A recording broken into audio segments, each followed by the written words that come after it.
Um, Hello. Today going to talking about solid principal stack. I'm not sure. Do you know the solid principal stack before? Before I didn't know. So, but someone told me this one, so I just used my time to search this one and learn. Yeah, so okay, now we can what is the solid principle? The solid principle are a set of design guidelines in object-oriented programming that to create more understandable, flexible, and maintainable software. So that each character stand for one principal stack. So you can learn from here. I think you are building a class. You are in you already follow this principle. So let's go to next. So here, single responsibility principle stack. S stand for a single responsibility principle stack, and the class should have only one region to change, meaning it should have only one job or responsibility. This makes the class easier to understand and reduce the impact of change. I think this one is easy to understand. So sometimes I like to provide the class I already created. So let's see here. So okay, now here, okay, user. So you can see here I create a user class. So here you can create a two field and a constructor and a provide a get method, and here also validate method by save method. But I think it's not it's a violate the single responsibility, because you see here, because here the principle say one class only responsibility, so only one region we can change. But here we have multiple responsibility. Here you can see I do not validate method, right? And also we provide the save method. So there are multiple responsibilities. So I violate the principle. So how to what is the correct the single responsibility, which means we need to separate this responsibility into different class. So here I can create, because you see here is one responsibility, right? So here we can create uh, user validate a user and a validate in this class. So only responsibility. So we can copy this one and put in here. So now the user validate class is makes sense, right? Now it's just only one responsibility, and here we can passing the email. Oh, sorry, user email. Now, so you can see here only one responsibility, and only region can change.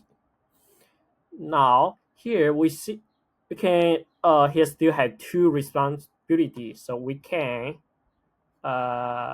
create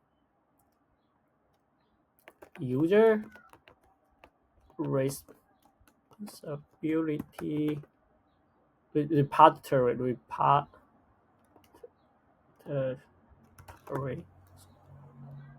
So it's just report user report, because we know in a report can save our data, right? So here now we just copy paste to report repository. You can see here only one. Okay, still we need to use the name. So you can see here the class only do one thing, just save data in our database. But here I didn't connect to my database. I just give an example. Now hopefully you can understand this principle. Now going to next principle. Uh, the second, the O stand for open close principle. So here you can see the entity should be open for extension but closed for modification. This means you should be able to add new functionality without changing existing code, typically achieved through abstraction and polymorphism. So what is the statement means? So I provide an example we can see now, but these two class is not valid. So I also violate the principle. So why? So here the question, the definition say open for extension but closed for modification, which means we cannot modify it, and we need to extend something, right? Maybe extend the interface or something. Why here? Because we can easily to change it, right? We can change in the class name. Oh no, we can change the method name. Okay, it's job, right? We can maybe the pen something wherever we want. We can change in this method name, so it can be modified by some people, but we don't want other people can change in this method, right? How? So we can do this way. So we can create interface, maybe like shape and apply method. We can copy this method from here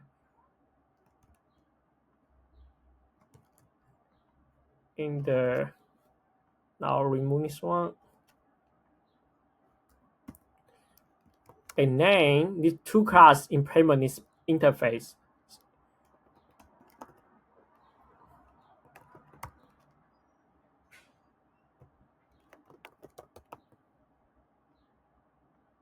Now, okay, remove this out. So here we override the method, and then we can provide anything we want and logic here.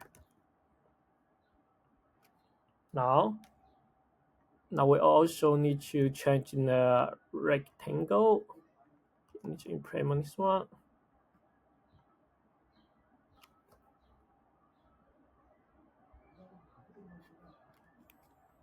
Now you can see here we cannot modify this method, right? Because we this class implement a shape interface, so we must override the method.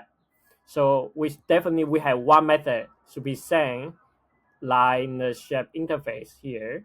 So that's why the definition say, okay, it's open for extension but closed for modification. That's so example means here. Now go to next principle. The list of substitution principle. So it is then an open close principle and enable you to replace objects of a parent class with objects or subclass without breaking the application. This require all subclasses to behave in the same way as the parent class. To be honest, from my understanding, this principle is really similar like the open close principle from my understanding. So I couldn't provide a proper example for this principle. So if you want to really know what's different, from my understanding should be saying is similar. I cannot say 100%. So this one I cannot provide an example. So you can Google search in this one.